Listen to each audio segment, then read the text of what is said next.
we mentioned earlier, the deadline for the Secretary General of the African National Congress, Ace Magashule, has gone by without any indication of whether he will step aside. Although he has met the former presidents, Thabo Mbeki and Kgalema Motlanthe, now to talk us through some of the issues relating to the step-aside issue and also the much-watched appearance of the President of the African National Congress at the State Capture Commission of Inquiry in the past week. We're joined by the National Chairperson of the ANC, Kgalema, who actually did accompany the President to that commission this past week. Mr. Mantashe, thank you very much for making time to talk to us. I would like to start with matters that I choose to call arising matters, and that is the issue of the step aside, first and foremost. Has the deadline come and gone? What is the status of the Secretary General? No, the deadline has not come and gone. We went to the NEC, we set a period of 30 days for people, not for the Secretary General, who are charged to step aside. Only at that point will the organization take a decision as to what to do, which is directed to Rule 25.70 of the Constitution, suspending that person and then start processes. We are at that point now. When we receive the report from the Secretary General of the decisions taken after he has met all the people he has to meet, he has met all of them, then he must communicate to the organization. Then the organization can at that point take a decision to move a step ahead. If I say, then there will be suspension, I will be putting the cart before the horse. But isn't that what is supposed to kick in, though? It doesn't kick in. Because the President made it clear that night that the 30 days that is being accorded the Secretary General, alongside those who also are going to be affected by this, is that this is the time for them to think about not just themselves, but the organization as well.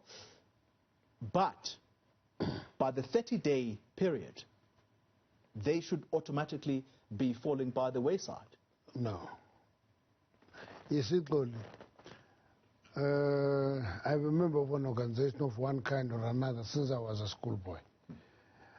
Organizations don't work on go automatically. That's not how organizations work.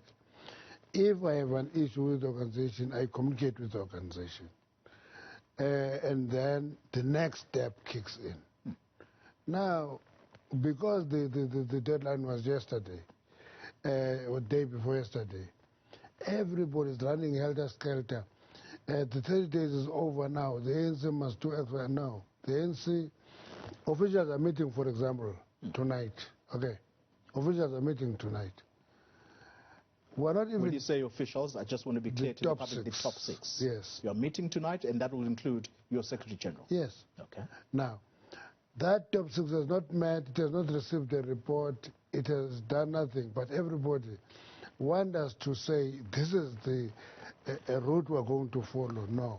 Give the ANC space to do its work as an organization in a way that is decent and not reacting to pressures mounted on it. The ANC is an old organization. It is capable of dealing with these challenges. It will do so.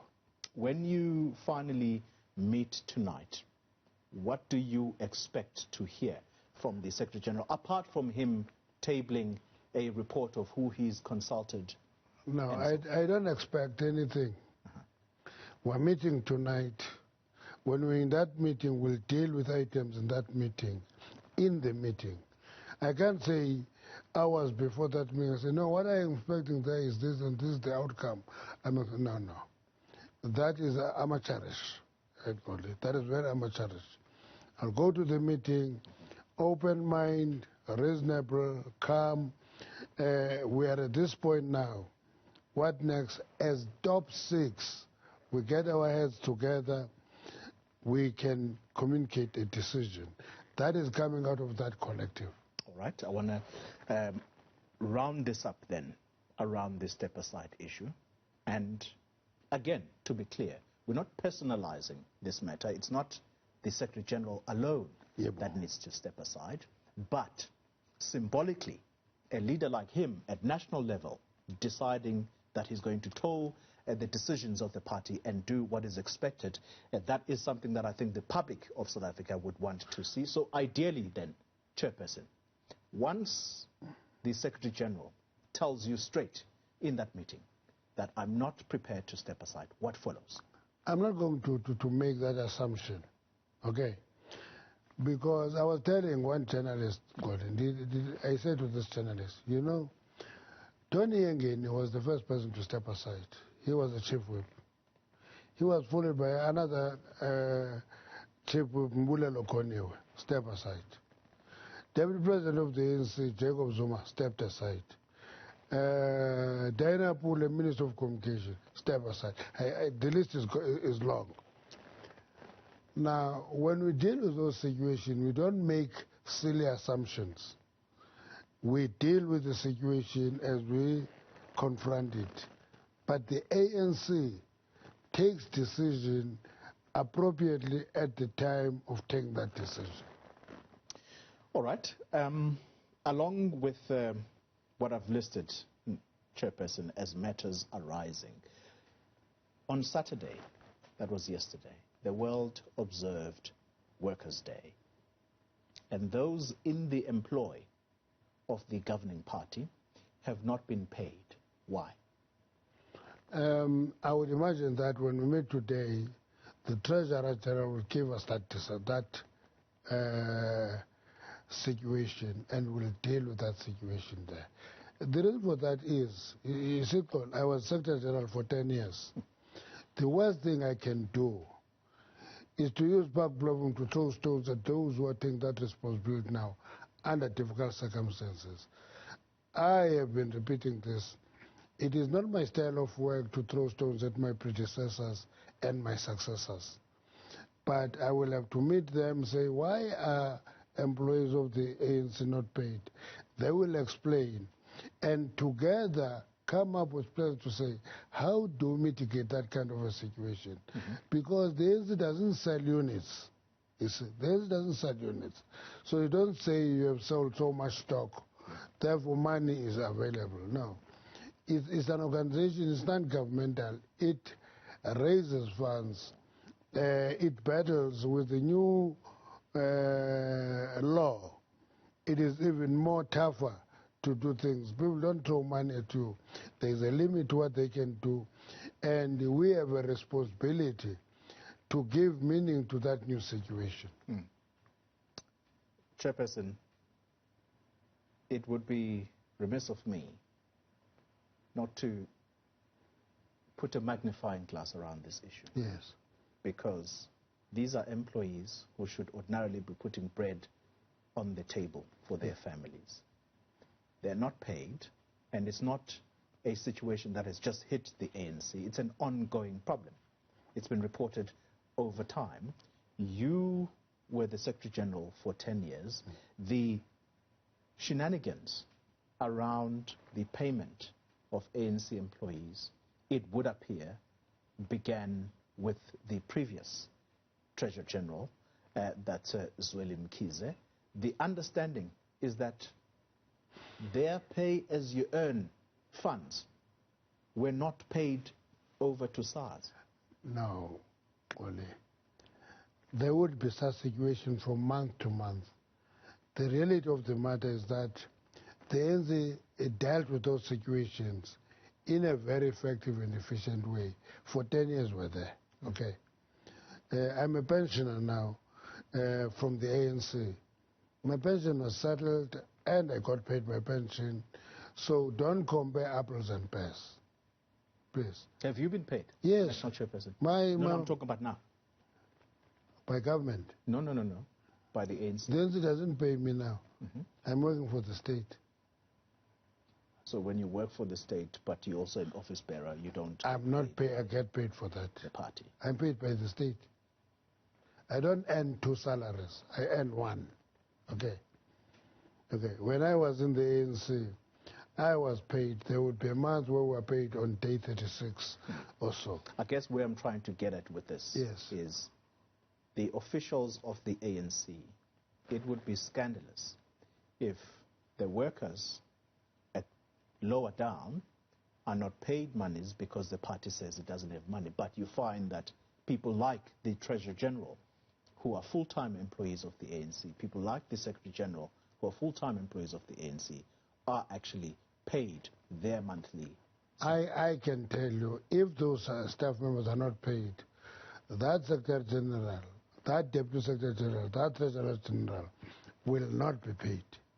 I know that for sure because there is one payroll in Luthuli House, and everybody who is there is in that payroll. If they can't be paid, nobody gets paid. So I am in conversation with the national chairperson of the African National Congress, Kgalema. And Mr. Mantashe, I want to quickly round off the matters that I've outlined as arising matters. The traditional leadership is an important sector of the South African society, and I would want to think that in this instance, the governing party will surely want to lend its voice to what appears to be indications of divisions in the Zulu royal or in the Zulu monarchy. And I would like to ask you the question about whether the party at national level is at a point where it should say something, given the reports this morning that have come from the Kwakhetho Mthandai Royal Palace that indeed the will of the late King Goodwill Zwelithini Kabheka Zulu is being challenged, but also add to that the poisoning claims of the late regent who was in charge there, Queen Mantombi Dlamini Zulu, those claims of poisoning being acknowledged by the traditional Prime Minister of the Zulu nation, Prince Mangosuthu Buthelezi. Your comment as a party. You know, this morning I met the General Secretary of Controlesa, which is an organization of traditional leaders. And one of the issues I raised with them was the biggest mistake that traditional leaders do is to expect government to run traditional affairs. And I explained this, and I said, you know, if you go to the chieftainship of Amakwate, I can go there and claim, oh, I am a chief as well, and so forth. But people who know who is actually in line for inheritance of the throne is Amakwate themselves. So they must not shy away from discussing difficult issues. I don't know if you have noticed that it took too long, it has not been settled up to now, the question of succession with Kgalema. Yes. After a long time, it has not been replaced. You will know that there were running battles around the kingdom of Abatembu. Now there is this dynamic that is coming through of the kingdom of Amazulu. Those issues, I can tell you, will be settled in those traditional houses, because those traditional houses know exactly who was born by who, what was their arrangement at marriage, who was earmarked to take over. And the government will look into recommendations that come to it and process it. Even in government, not everybody does that. We don't meet as top six and discuss that. It goes to the relevant minister, which is Minister of Local Government and Traditional Affairs, and process it goes to the president. But it processes a recommendation from those traditional houses. My view is that you can express a view on what is happening. Kwakhetho Mthandai is a view. Ultimately, it is going to be that royal house that is going to have a discussion, come to a decision. Then, Chairperson, let's come then to the reason why you are here.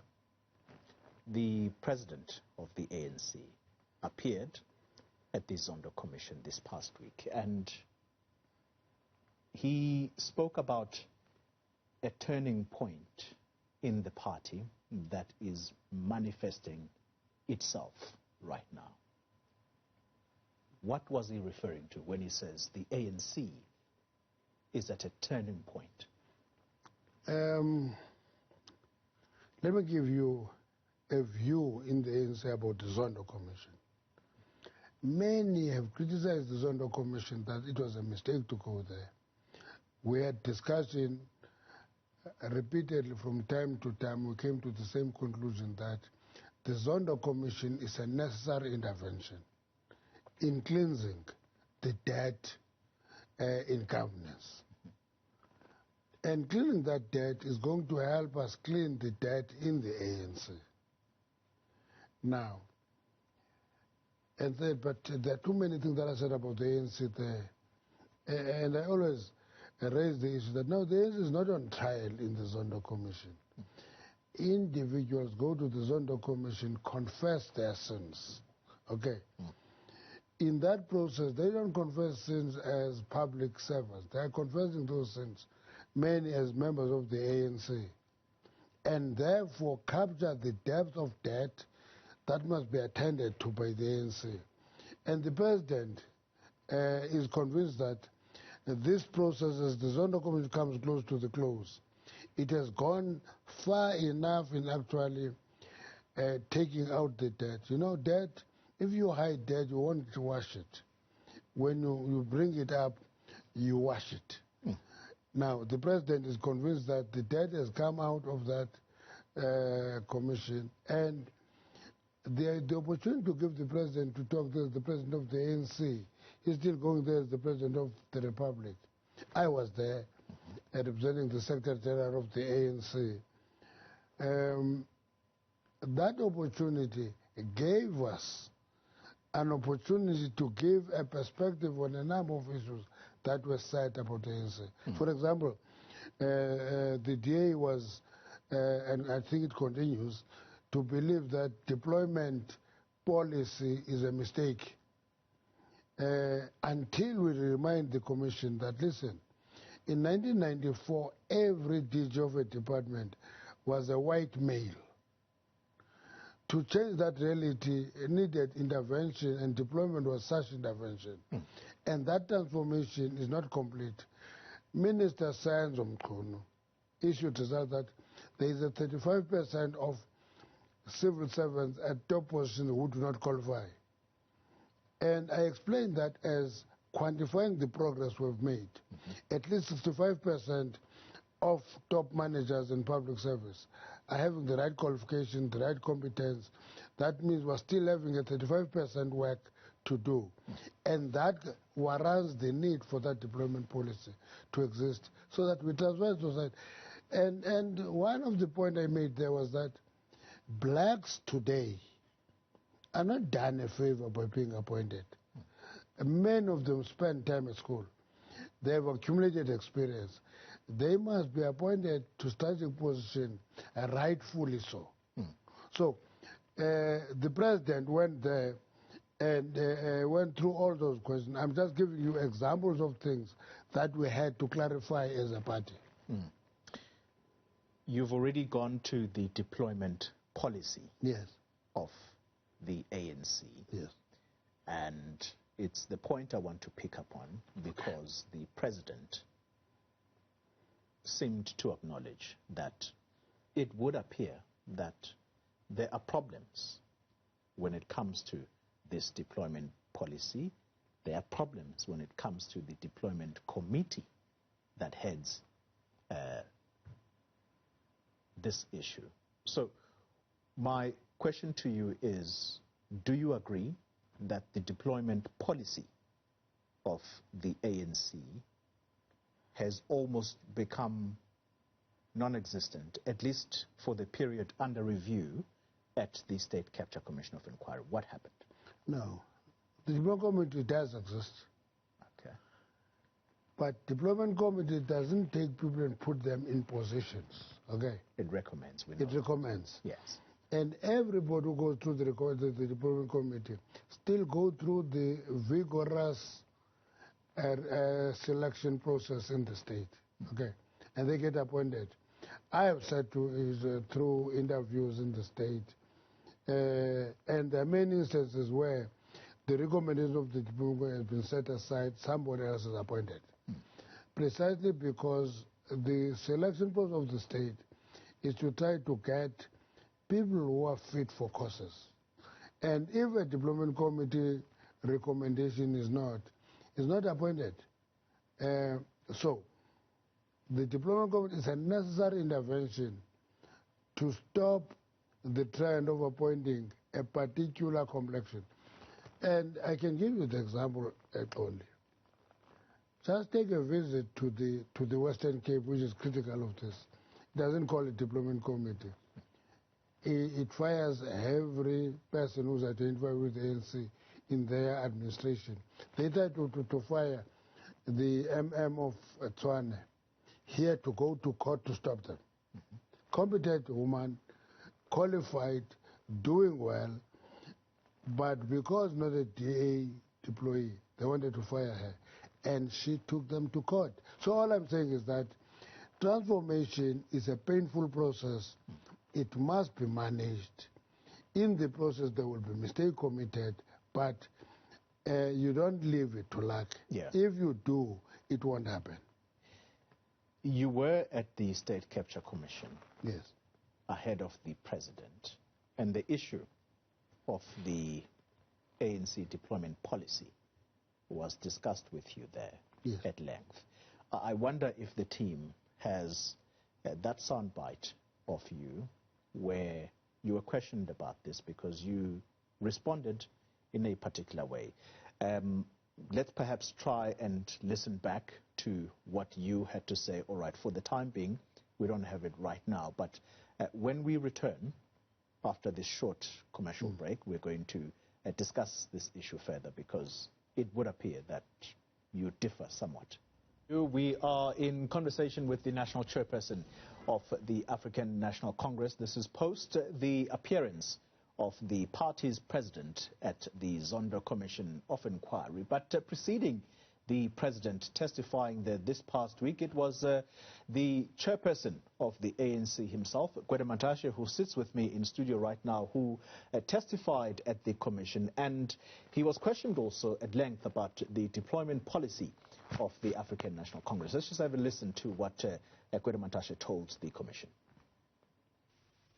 So this non-partisan public service finds expression, I want to put you, in section 197(3) of the Constitution. That section says, no employee of the public service may be favored or prejudiced only because that person supports a particular political party or cause. But it seems to me that the policy of the African National Congress, as you describe it, intends and is effective in populating the state with its deployees for the purpose of having in those positions persons accountable to the party, not merely responsible to the government and not merely responsible to their government superiors. No. That's the tension. No. There's no tension, it's an artificial tension. We want to have people in strategic positions in the state who understand policies of the governing party and who will be loyal to executing it. All right, so that's the chairperson of the African National Congress. Let's now listen to the president of the ANC on the same matter of the deployment policy of the ANC. There are several instances where individuals appointed to positions may not have been fit for purpose or may not have had the necessary experience or qualification. And this much I'm prepared to admit. The ANC 54th National Conference recognized this problem and resolved that the merit principle must apply in the deployment to senior appointments based on legislated prescripts and in line with minimum competency standards. It is the ANC's view that the practice of cadre development should not be inconsistent with the principles of fairness, transparency, and merit in the appointment of individuals to public entities. Cadre deployment cannot be faulted in principle. It is a common feature of democratic practice around the world. And I think if properly described and is not diluted through various other intents and forms, it is a useful process. Chairperson, the merit principle. Yes. Would you say that that is what has been practiced by the ANC when it sends its cadres to government? You know, Koli, the ANC, in the commission, I was asked about two policies. Cadre policy and deployment committee. I had to explain that the cadre policy emphasizes preparation of cadres for responsibility. That's why the ANC, before it took government, sent people to many countries, Nordic countries, Germany, everyone, to study, to prepare them to be in the state administration. So all the time, the emphasis has been on merit. That's why when we quantify the progress we've made, 65% of cadres deployed there, not necessarily members of the ANC, meet the requirements. Now we have a responsibility to look into the 35, which is an evolving process of ensuring that we have top of the, Minister Mboweni threw at us a phrase that says, inability to execute at the apex of the state is a problem. We looked at it, we agreed. But if the majority of those top managers are fit for purpose, it requires clear programs of that should be executed. That's it. It's not a deployment issue. It's an execution problem. But merit is a requirement for deployment anywhere. That's why if a cadre is recommended, it doesn't meet the requirements, that cadre falls sideways. There are many of them. If this policy has been a success, yes, because I think that's what you are alluding to say 65%, it's been successful. 35% is what we need to work with. So why has there been so much failure then in managing state-owned entities? Entities and state are two different things. Yeah. Make that distinction. There is the state, which is governance. Yes. Directors general, DDGs, directors in the state. That's a different issue. That 65% success talks to that issue. All right. And there are entities which have been left to boards. Okay. We appoint various boards. I think there have been quite a number of glaring mistakes in the appointment of boards. I can tell you now, with what I know now, is that you commit a mistake in the appointment of a board, you are going to be in trouble.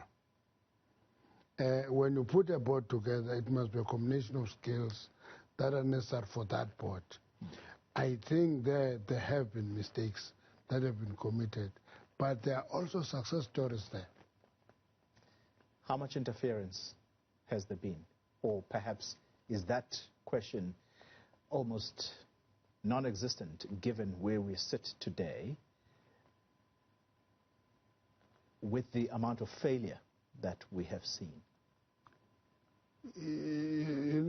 That requires a research. Can I tell you why? It may happen that the extent of failure is the fear of political leadership to dirty its hand. It may be interference. And I can tell you, any minister who interferes is doing that at his own risk. Because it's easy for people to throw dirt at you, even if you keep the healthy distance.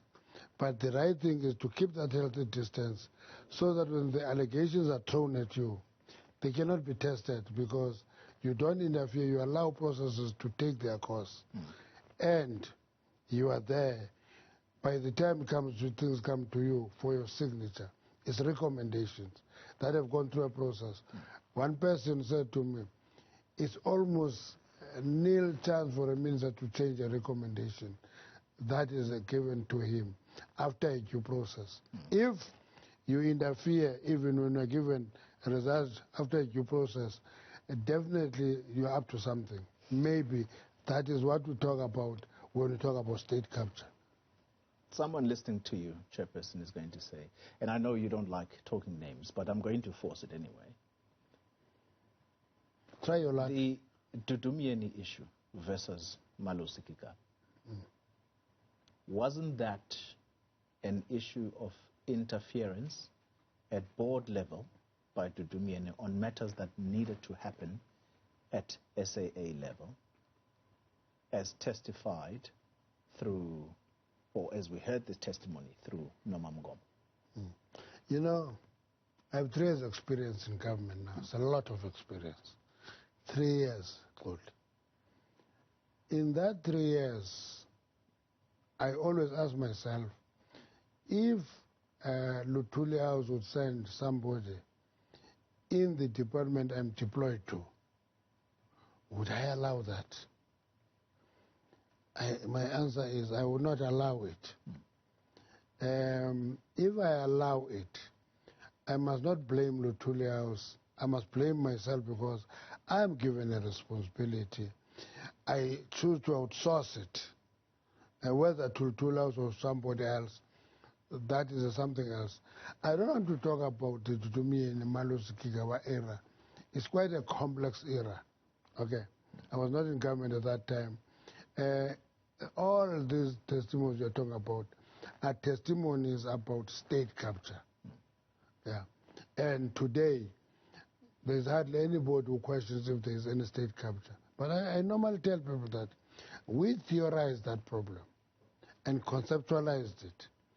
And I'm sure you'll forget now that we started by talking about corporate capture, where we said a company will capture an individual and use that individual, support, fund that individual. We expanded it to a state capture, which is a massive and big phenomenon, which is negative. And today, we must correct that. And it's amazing how ANC leaders, at convenient moments, come to the moment that you've come to now.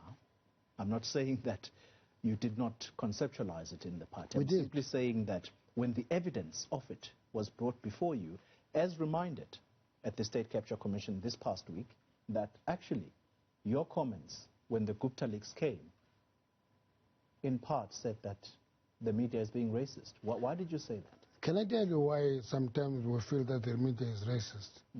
Is that the media will issue volumes and volumes of articles when it is a Gupta. But when it is a white company, it takes it as given. That is racism only. Was that the context at the time? And yes. And racism, unfortunately, is a subconscious, it's in the subconscious mind. And it's prejudice. And it happens all the time. You find that company X, Y, and Z, it's a black company. It is totally labeled as this. But when it's a huge white company, there are no volumes of articles.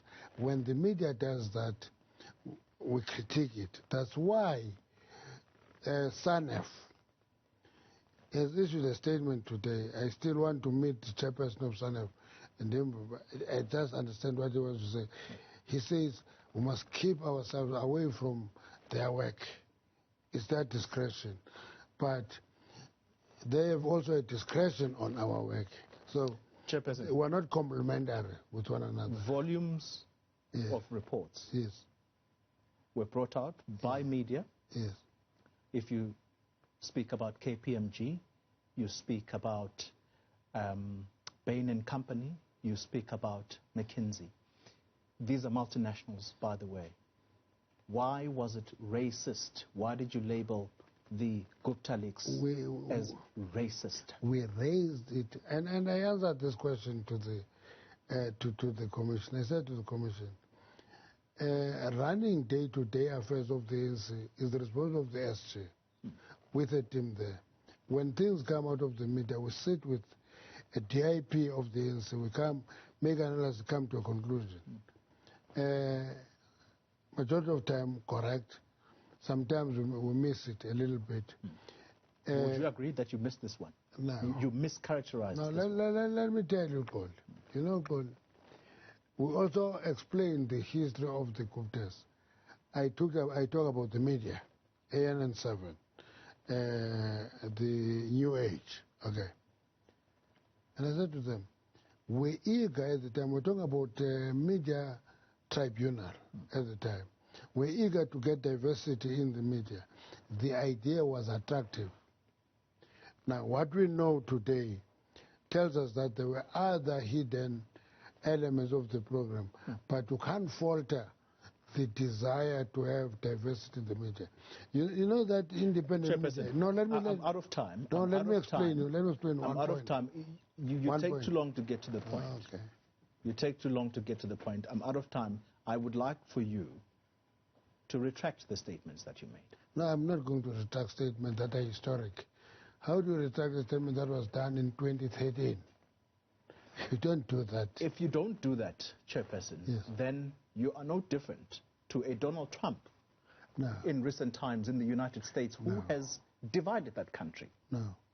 You are trying to impose a situation on me. You know when independent media was sponsored to take over the media, the search to take independent media, we supported that equally because we thought that the media is getting diversified.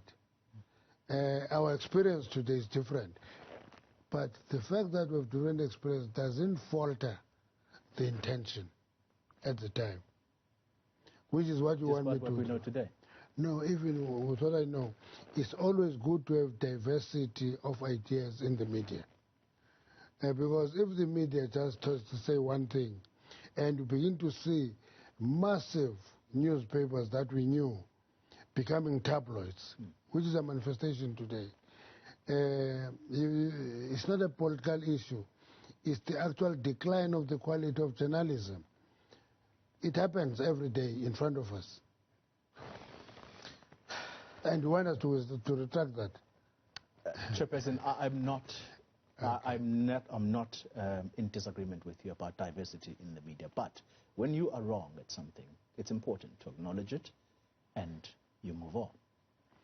In the commission, we asked that history, and we said at this point, this is what we came to. At a later point, we came to this conclusion. At another point, we came to that Motlanthe is something called state capture.